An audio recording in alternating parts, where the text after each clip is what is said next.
couple of days ago I received this email, and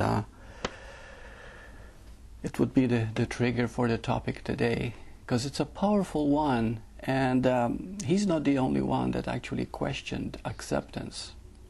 And I'd like to go into it fully. Hi Burt, when you say accept yourself as you are, I find it hard to accept. And then gets even more confusing when you say there's no one who accepts. Can you clarify?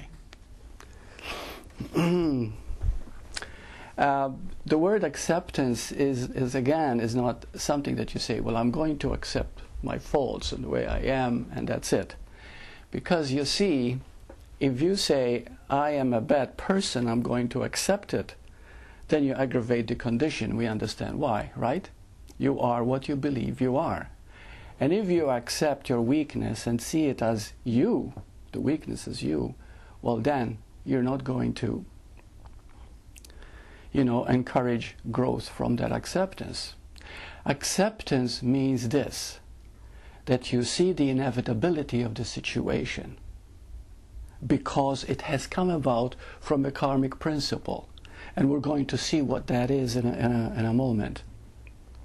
So actually, you accept the way you are because it's okay the way you are, because you're much more than that. And that is the whole point. If you think limited and you say, I'm going to accept my limitation and believe that this is who you are, then you keep encouraging that aspect. Remember the power of belief.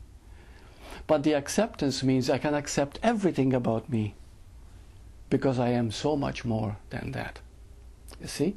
But let's understand what it is that is causing all the dysfunction, all this suffering, psychological pain and emotional suffering, but which are really one and the same thing. What causes all this? We'll make it very simple. It's called control. And when we begin to understand why we need this control, why it's so powerful and so unconscious, then we move deeply into the love nature. And hopefully that today this will be made much clearer. What is emotional suffering? It is control. Now, control starts from our childhood. Well, naturally, we're brought up in a certain amount of discipline through unawareness. And we're told what to do. But the first aspect of this is the fear of control. Now, the fear of control brings what is known as the victim mentality. The victim means that you believe everything. If a negative thought comes, to you it's reality. If somebody offends you, you believe it. Okay? You're a victim of what is happening to you in the world. So, and you become that victim. So this is fear of control.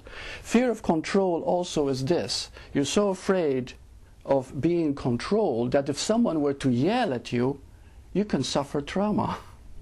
You can go into you become dysfunctional almost. You can go into a rage if you feel you're being controlled.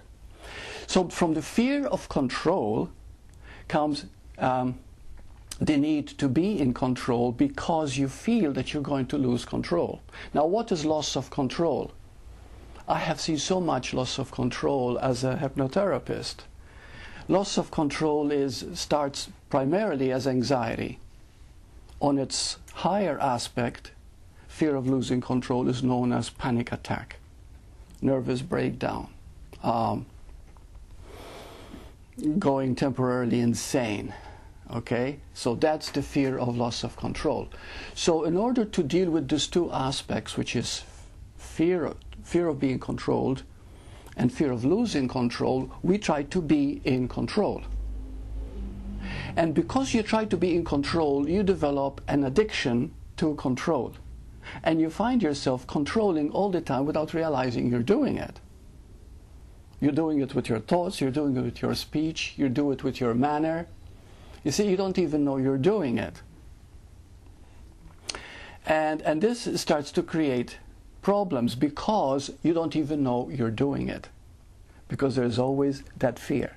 Fear of being controlled and fear of losing control. So you want to be in control all the time. You want to get your own way. You see?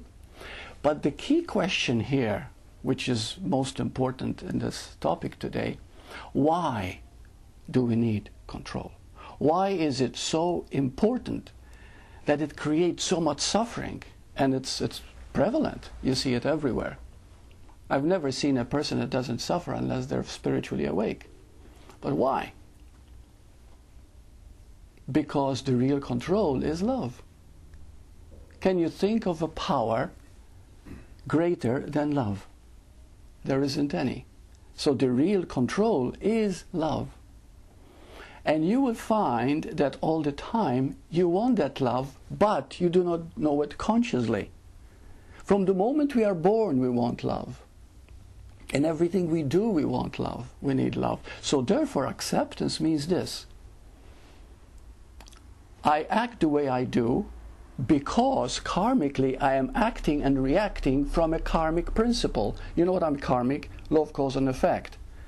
That if you're coming from control, you are creating a certain amount of dysfunction, right? But now, how does acceptance come in? To accept the fact that all you want is love.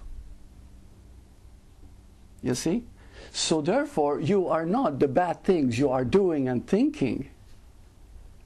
You see? You do not know that you are love. That's it. It's as simple as that. And because you don't know you are love, you're acting from wanting love, from needing love, from hungering for love, which comes into control. Okay, we understand the dynamic there. Okay, now, how does this come into being? Because the point today that I'd like to talk about really is effortlessness. The effortlessness of spirituality, the effortlessness of spirit, of you. This is who you are, totally effortless. And love is effortless. Because the only thing to screw up love is needing it. Do you understand? Which is, of course, codependent relationship there. So, but love you already are. All you have to do is take a deep breath and be. And you are love, period. Because you are that very awareness itself. You are that principle of truth. You don't gain anything, you don't overcome anything, you don't achieve anything, you don't control anything. You are that already. But because you don't know it, it comes out in that dysfunction, you see? And remember, dysfunction or the need for control is an addiction, you see, which is something very, very hard to face and look at, because it's something you don't want to give up. But you can start by accepting the fact that you are addicted, and all you ever want is love, and at the same time knowing that your nature is that love, you see? And that becomes total 100% acceptance. And it is through that acceptance that the real change starts.